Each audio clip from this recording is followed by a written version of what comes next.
We're going to speak with our first guest for the evening. And he's got a nice little nonprofit organization going on. So I think we're going to get him on the line. Mr. Renee Haynes, are you with us? Yes, I am. Skip, how are you? Oh, we're good. It's me and Diane in the studio. So hi, Diane. Good evening. How are you? I'm excellent. And yourself? Very well, thank you. All right. Thank you for coming on. Okay, so Renee, you've got a nonprofit organization out there called the Colorado Travelers. And I guess what I'm going to do is just first have you explain what they do, and then I got a couple other questions to come behind that. So just to get everybody, updated, up to speed, and what's going on, what is the Colorado Travelers all about? Well, we're a traveling baseball organization club here in Colorado that we try to take kids from all walks of life and intermingle them together, and then we take them out traveling, playing baseball. We take them to colleges so they can see colleges. Sometimes some of these kids don't have an opportunity to, or they can't afford to go see colleges on their own, so they get to play with us. And it's a group of like 18 boys on one team, and they become real good friends, like they just went to college and stuff. So that's our main goal, is to really get our kids seen and give them the experience to being around other kids from all over the state of Colorado. And now we expanded into getting kids out of Nevada, New Mexico, Utah as well. Okay, all right. So what are the age ranges that are associated with your program? We do a youth program. So we work with 9-year-olds all the way to 14, and then our traveler teams are 16 and under, which consists of 14 or 15-year-olds and 16-year-olds. And then we do a 17, 18-year team that consists of 16-year-olds, 17-year-olds, and 18-year-olds. Okay. Great. So basically seniors in high school. So how do you find these boys to go and play? I'm a scout for the Milwaukee Brewers. Okay. So I cover the whole state of Colorado, Wyoming, and then I cover the outskirts of the borders of those states. When my supervisors don't want to go somewhere, they'll call me up. So I go to a lot of clinics. I go to a lot of showcases.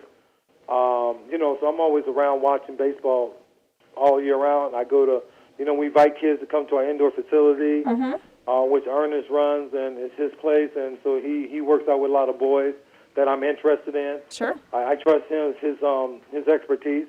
He used to be a Division I, play a little pro ball. So, and then a lot of our staff members are ex-major leaguers. So basically, we all work together for the common goal to help kids grow and get better. That's impressive. These guys have got to be impressed with who's around them when they join the organization, if they see some ex-pro ball players then. You would think that, but they're not. Wow. It's amazing. I try to tell them all the time. I say, do you guys realize you're around pro scouts? Mm-hmm. We bring in college, we bring in like Cal State Fullerton in the summertime to coach our kids. So you got Division I powerhouse schools coaching you. Wow. You got D1 coaching ex-major league players, and these kids don't get it.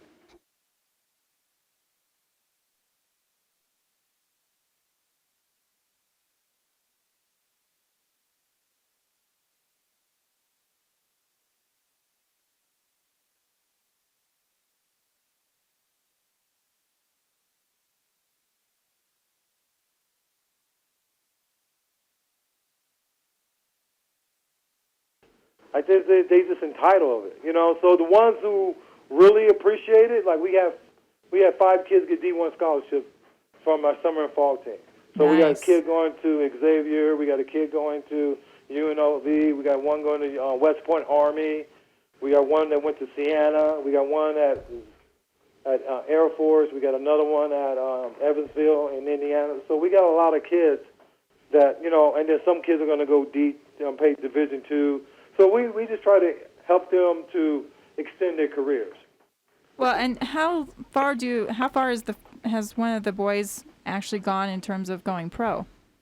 We have not with this organization, but in my career, I've had a lot of. I had a first-round draft pick overall. I had a lot of kids that made it that got drafted, and some made it to the show, some didn't. Right. But this is my first.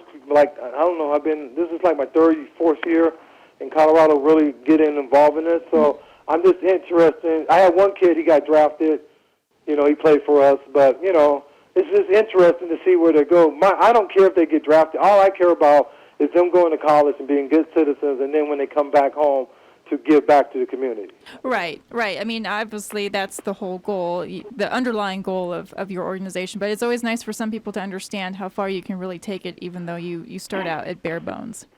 Yeah, I mean, they can go all the way. I mean, we got one kid, he's 6'6", he's at Siena throwing 92 now. We hope to see him one day, but it takes luck. It takes, takes a lot of hard work, and, the biggest thing for us is, like I said, we want all our kids in our program have to have a 3.0 or higher. Nice. Or they can't play for us. I love that criteria. Mm-hmm. Yeah, I don't want dummies in our organization. Yeah, you want people, you want kids who take stuff serious. Yeah. Yeah, absolutely. Because anybody can go. Your parents is paying, like some kids' parents pay a lot of money to play for us, and the kids that can't afford it, we fundraise and do all that. Mm-hmm. So if you don't take this seriously and you just want to waste your parents' money, well, I'm not going to let you do that. I don't care if your parents don't. If your parents are going to let you waste your money, you're not going to come in our organization, and do that. Does that make sense? Sure, definitely. Mm-hmm. Yeah. So how long has the Colorado Travelers been around or been in existence now?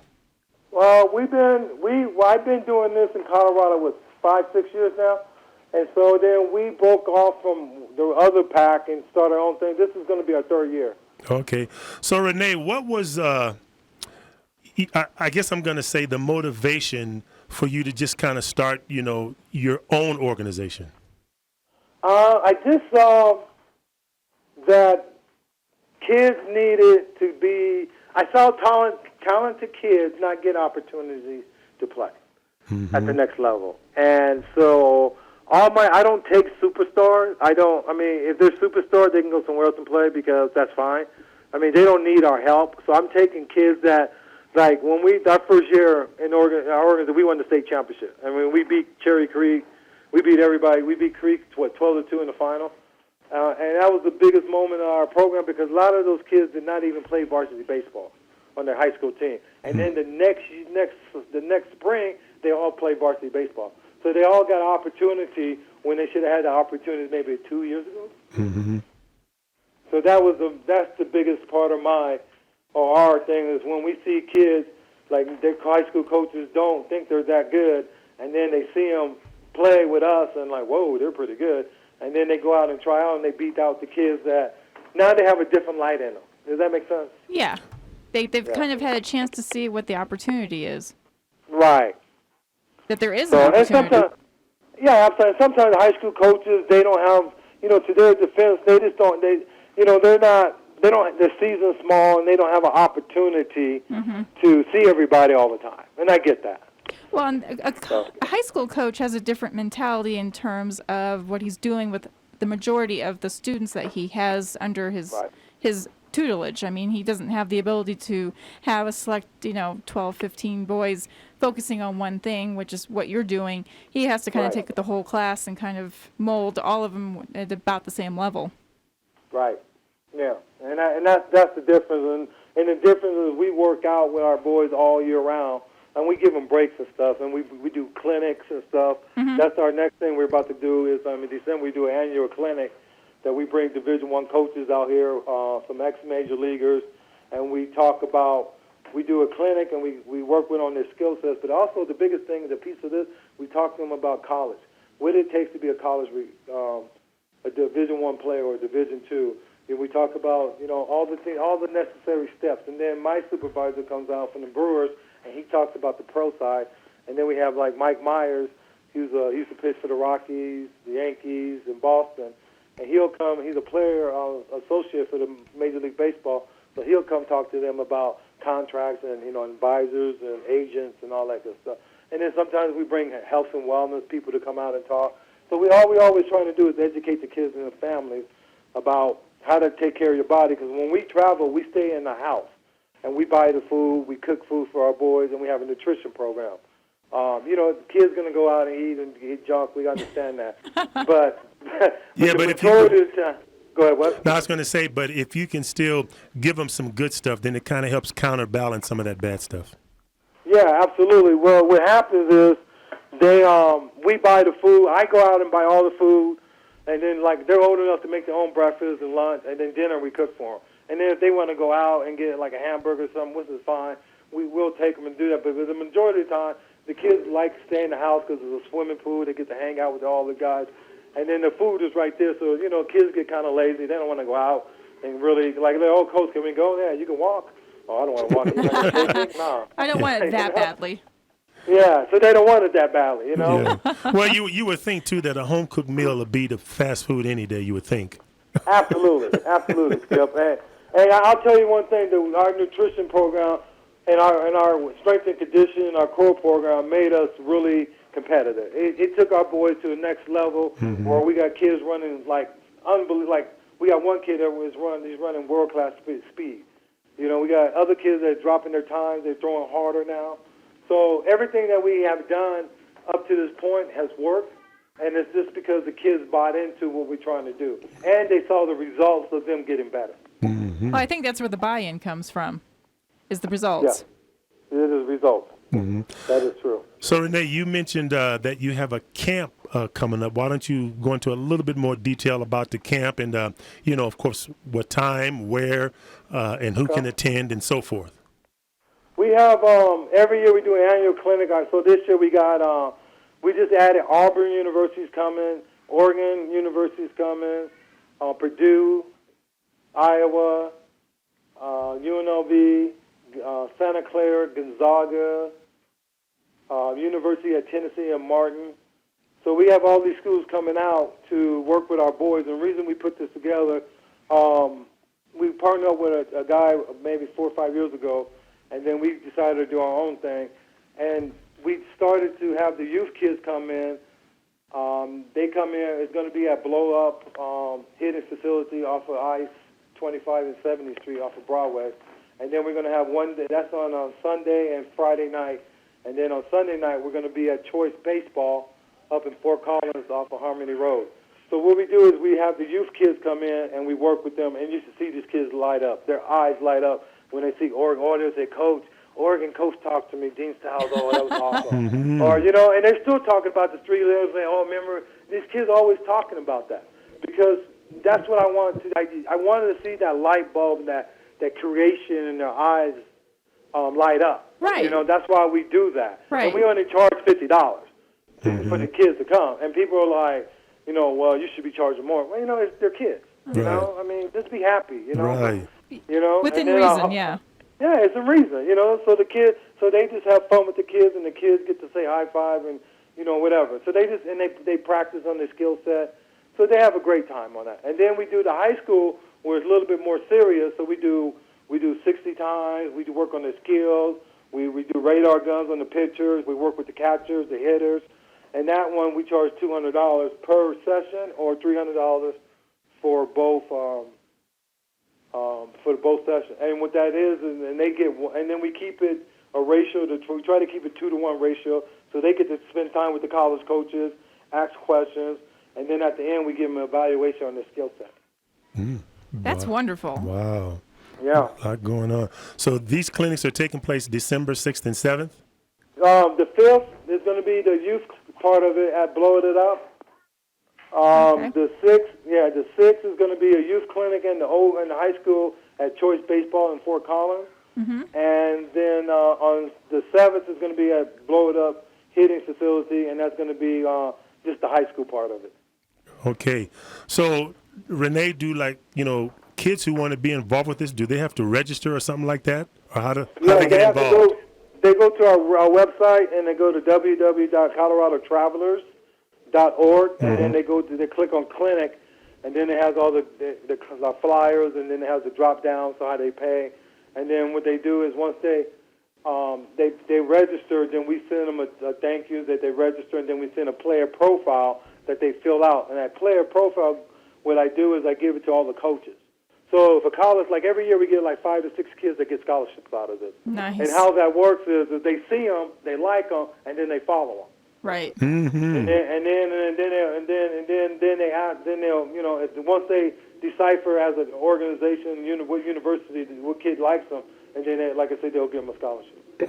That's Wow. amazing. So I noticed as we were going through your website here that you have parent info sessions. Now, when Yes. these kids register for this weekend, I mean, what are the parents doing while the kids are getting a kick out of learning the skills and interacting with some of the pros? What are the parents doing? Are they watching? Are they learning some of the other aspects? Yeah, parents want to watch and hover over their kids, and so that's why we do that.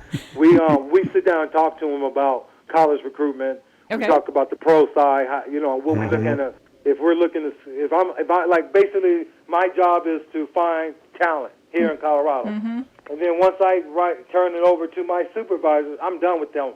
I move on to the next people, and so that way we go over the process of my supervisor go over the process of the scouting and how we look at kids and what we determine. Basically, it's off a skill set.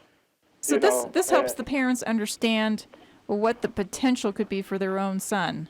Right, absolutely. And then at the end, me and the college coaches talk to the boys about college recruitment and all that. Right. And then I just go over and then I just tell them, you got to work hard. If you guys think that these guys are just going to come here, I mean, I bring all these guys out here to see you, okay? And if they like you, they're going to call you and talk to you. If Right. you like them, you need to be persistent. So also I help the kids. A lot of kids don't know how to talk to an adult. They're intimidated. It's Sure. amazing. Their parents talk to them all the time. So I teach all the boys, you need to go talk to him. Right. Look him in his eyes, shake his hand. So I'm always teaching these, even these kids don't play for me in my program, I'm still trying to teach them how to better themselves when they come to college coaches. Basically, some life skills. Yeah, absolutely. Yeah, we're always teaching. That's true. I never thought about that. There's always an element to everything that we do, even as an adult. I mean, everything that I do, there's something I learn each day, even if it's a tiny little bit thing. So I can imagine what it's like for these little kids. I mean, or for these guys that, that are they got so much coming at them, but then they enjoy it so much. So it's a nice way to learn. Yeah, and one thing we talk to as a staff, we notice a lot of these kids have anxiety. It's just like I need to go back to school and be a psychologist. 'Cause Yeah. I'm like, I can help these kids out so much just because it's like they'll come and work out with us and they look like rock stars. You're like, oh, like one kid, Andrew Lifford, he goes to Hunter's Ranch, big time power. I mean, he has major league power. I'm just like drooling, like okay. And then he gets in the games, he can't figure it out. Oh. Yeah, and it's just amazing to me. And then finally, after being with us a couple of years, this is his last year, he finally started figuring it out. I'm like, there you go. So, but, you don't know what's going on in these kids' minds. Right. Well, Well, they come from different backgrounds. Yeah, absolutely. Oh, my God, the different kids that we have. People are astonished. Like, we get kids come from, like I said, we got kids from Vegas come for us and Utah that come and play. But we got kids from Fort Collins all the way down to Pueblo, West, that play for us, and then some kids on the eastern slope and some kids on the western slope. And every time we have a team meeting, the first meeting, they're just astonished that I get kids from all over the state to play for me. Mm-hmm. I'm like, well, this is like a college team for me. Right. Well, I'm looking for that. I'm looking for those kids that want it, not the kids that has it. I want the kids that want it. Definitely. Right. Yeah. Well, Renee, it sounds like a good organization and sounds like a lot of good beneficial, stuff is coming from it.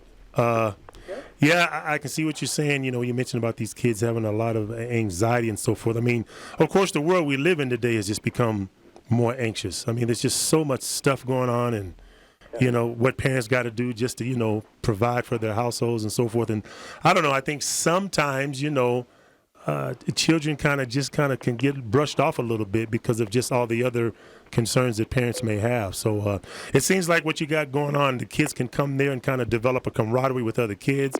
They still get a lot of personalized attention. They see benefits from what they're learning, and then they keep moving. Yeah, to me, it's like a little fraternity because, like, we had one kid, he signed with a college, and he's like, he didn't know what to do. Coach, I think I might have made a mistake. I'm like, all right, well, I'm like, here, you need to call Christian at UNLV. You need to call Big Joe because we call Big Joe because he's 6'6". We have a little Joe. He's like 5'11", so that's why Big Joe, Little Joe. And and he calls them up, and then a couple of days later, I'm like, you talk to him? Yeah, I'm good now.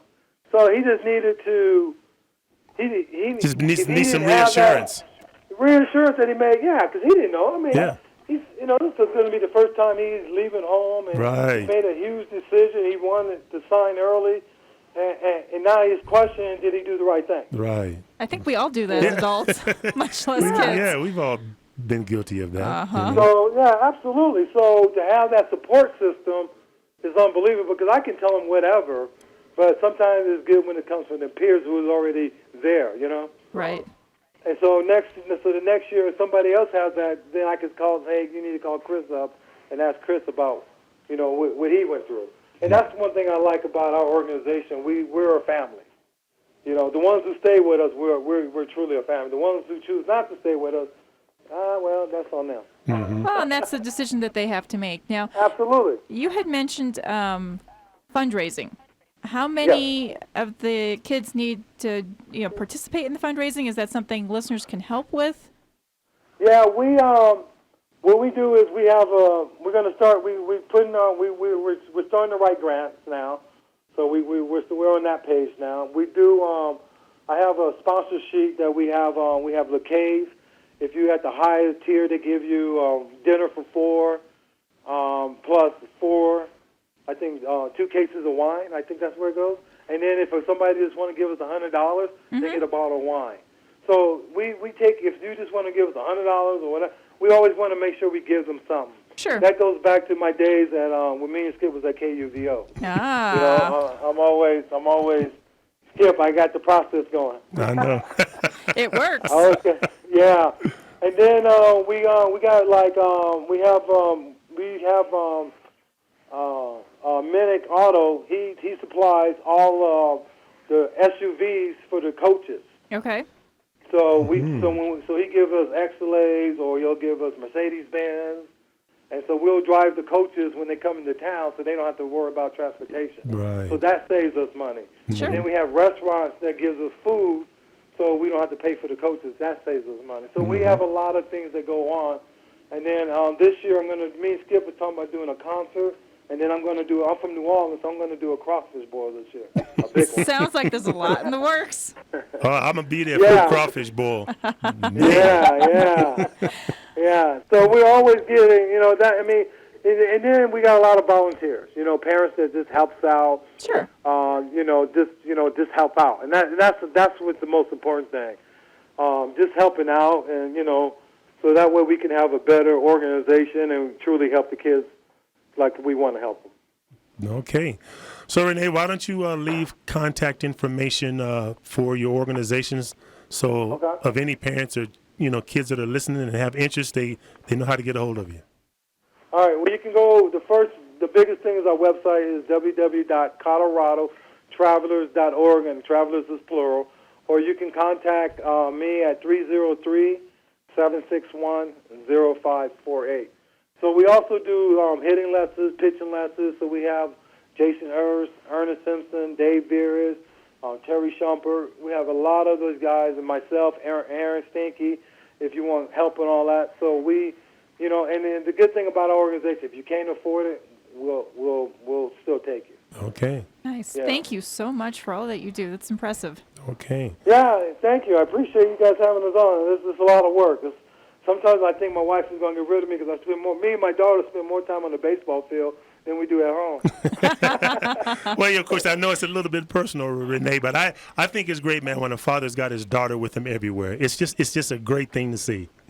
Oh, and you know what? When we travel on the road with her, the boys love her. I got pictures like when we won our bracket. Everybody wants to take a picture. She runs right in the middle and sits down in front of them. So and then she's in the dugout with them. And it's just great because that truly showed me where the kid's heart's at. Exactly. You know what I mean? When they treat my daughter with ultimate respect. Right. Definitely. And they trying to teach her things. They go over her name. What's my name? And just the little things. And then the kindness in their eyes and their hearts. That shows me a lot about the kids. Right. The kids that we pick to play for us. Right. Definitely. Okay. Yeah. All right. Well, much continued success with what you're doing, and Thank you. maybe we'll check back in the future and see how things are going. Absolutely, Skip. Keep doing what you're doing, man. You're doing a great job. All right. Thank you. And Have a good night. it's Diana, right? Yes.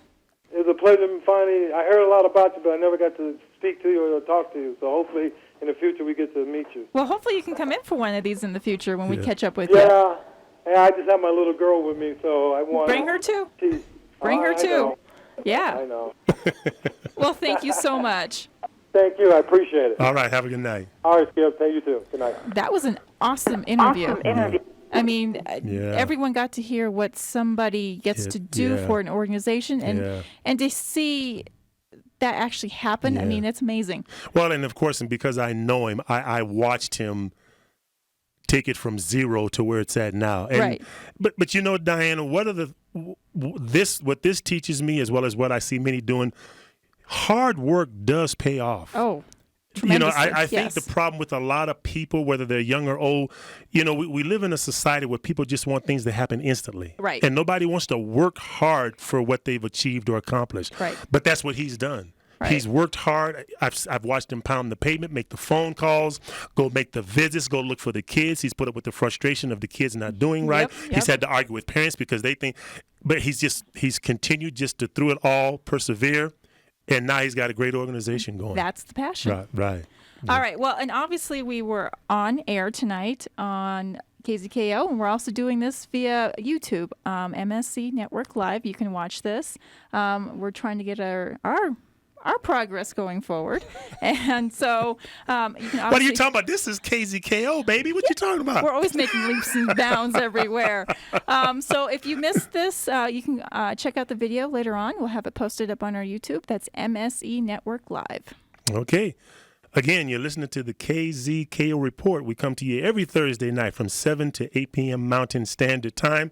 If you'd like to make your business our business, visit kzkoradio.com, hit the contact page, put in your information, and one of our staff members will get in touch with you. Okay.